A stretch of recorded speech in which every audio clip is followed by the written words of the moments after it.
నమ్మక ద్రోహులు పచ్చని పొలాల్లో కలుపు మొక్క లాంటి వారు. ప్రాణం పోయినా అబద్ధం మాత్రం చెప్పకు. ఎందుకంటే ఈరోజు ఒక్క అబద్ధం ఒక బంధాన్ని నీకు దగ్గర చేయొచ్చు. కానీ ఒక్కరోజు నిజం తెలుస్తుంది. అప్పుడు నువ్వు ఆడిన అబద్ధమే నీకు దగ్గరైన బంధాన్ని శాశ్వతంగా దూరం చేస్తుంది. ఎక్కడ మనిషి నమ్మకాన్ని కోల్పోతాడో అక్కడ ప్రేమని కోల్పోతాడు.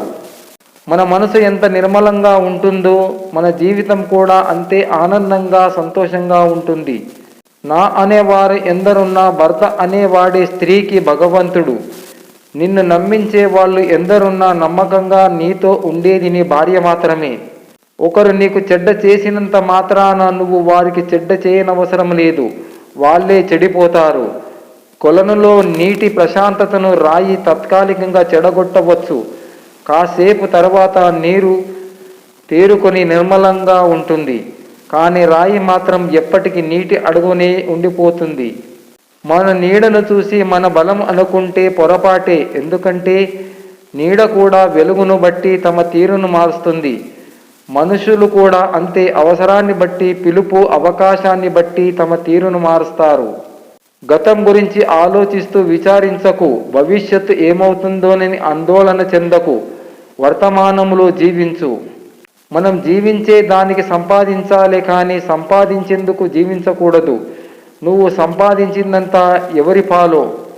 అందంగా లేదని భార్యని, అర్థం చేసుకోవడం లేదని భర్తని, నీకు అండగా ఉండలేదని తమ్ముణ్ణి, అహంకారం చూపుతున్నాడని అన్నని, ఆస్తి పంచివ్వడం లేదని అమ్మా నాన్నల్ని, అవసరానికి పనికి రావడం లేదని అక్క చెల్లెల్ని, అవసరానికి వాడుకున్నాడని స్నేహితుల్ని, అలా అందరినీ వదులుకొని వెళ్తుంటే చివరకు ఏదో ఒకరోజు మనం ఈ ప్రపంచాన్ని కూడా వదిలేయవలసి వస్తుంది.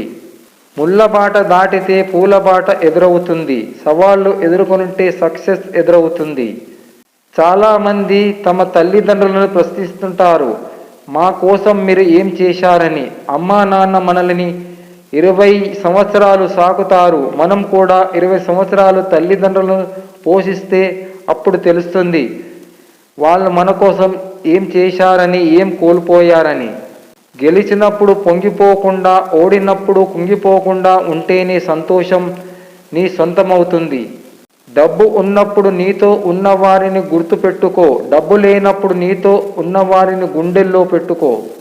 సమస్య వెనుక సమాధానం, దుఃఖం వెనుక సుఖం, ప్రతి కష్టం వెనుక ఒక అవకాశం ఎప్పుడూ ఉంటుంది. ఈగో అనేది ప్రతి మనిషిలోనూ ఉంటుంది. కానీ అది ఎంత ఉండాలో అంతే ఉండాలి. అంతకు మించితే అది అనకొండలా నిన్నే మింగేస్తుంది. బంధం అనేది బాధ పంచుకునేలా ఉండాలి, కానీ బాధ పెట్టేలా ఉండకూడదు. నువ్వు ఏంటో ఈ ప్రపంచానికి అర్థం కాకపోయినా బ్రతికేయచ్చు. కానీ నీకు నువ్వు అర్థం కాకపోతే మాత్రం ఈ ప్రపంచంలో ఎక్కడా బతకలేవు. మొగ్గ నుండి పుష్పించే పుష్పం ఎంత అందంగా ఉంటుందో అలాగే మంచి సుగుణాలున్న స్నేహం కూడా అంతే అందంగా ఉంటుంది. కాళ్ళు పట్టించుకునేంత అంత పంతం రాధకు లేకపోయినా కాళ్ళు పట్టుకొని అయినా బ్రతిమిలాడుకునేంత గొప్ప ప్రేమ కృష్ణయ్యకు ఉంది. అందుకే రాధాకృష్ణుల బంధం లోకానికి ఆదర్శం అయ్యింది. ఒక వ్యక్తి యొక్క విలువ వారి మాటలోని నిలకడను బట్టి తెలుస్తుంది.